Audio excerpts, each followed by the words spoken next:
ابو بکر official voice کے تمام ناظرین کو السلام علیکم۔ آج کا موضوع کلام کہ آندھی کے وقت حضور صلی اللہ علیہ وآلہ وسلم کا رد عمل کیا ہوتا تھا۔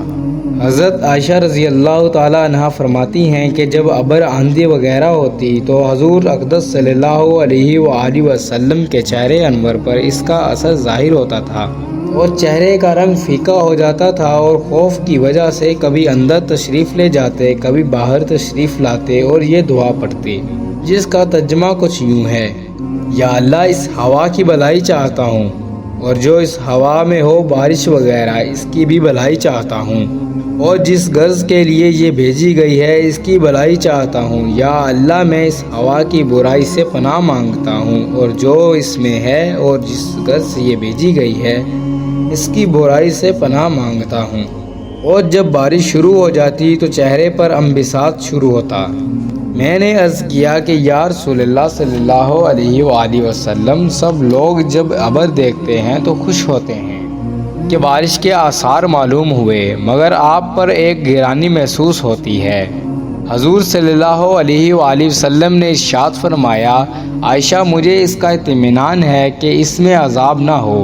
قوم عاد کو ہوا کے ساتھ ہی عذاب دیا گیا، اور وہ ابر کو دیکھ کر خوش ہوئے تھے کہ اس ابر میں ہمارے لیے پانی برسایا جائے گا، حالانکہ اس میں عذاب تھا۔ اللہ جل شانہ کا ارشاد ہے، جس کا ترجمہ کچھ یوں ہے: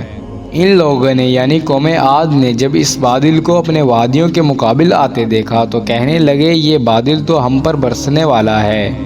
ارشاد خداوندی ہوا کہ نہیں، برسنے والا نہیں، بلکہ یہ وہی عذاب ہے جس کی تم جلدی مچاتے تھے،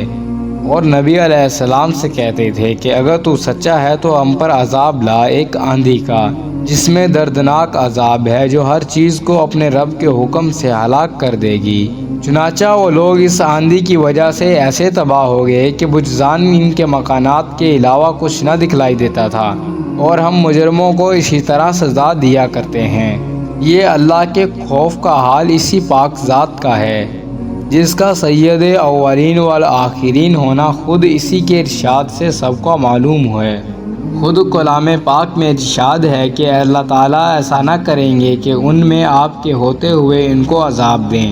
اس وعدہ خداوندی کے باوجود پھر حضور صلی اللہ علیہ وآلہ وسلم کے خوف الہی کا یہ حال تھا کہ ابر اور آندھی کو دیکھ کر پہلی قوموں کے عذاب یاد آ جاتے۔ میرے پیارے دوستو، اسی کے ساتھ ایک نگاہ کرم ہمیں اپنے اوپر بھی کرنی چاہیے کہ ہم لوگ ہر وقت گناہوں میں مبتلا رہتے ہیں، اور زلزلوں اور دوسری قسم کے عذابوں کو دیکھ کر بجائے اس سے متاثر ہونے کے توبہ استغفار، نماز وغیرہ میں مشغول ہونے کے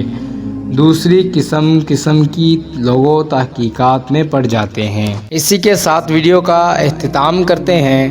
اور اپنا بہت سارا خیال رکھیے گا۔ ہماری نئی ویڈیو آنے تک مزید ایسی ویڈیوز دیکھنے کے لیے ہمارا یوٹیوب چینل سبسکرائب کر لیں۔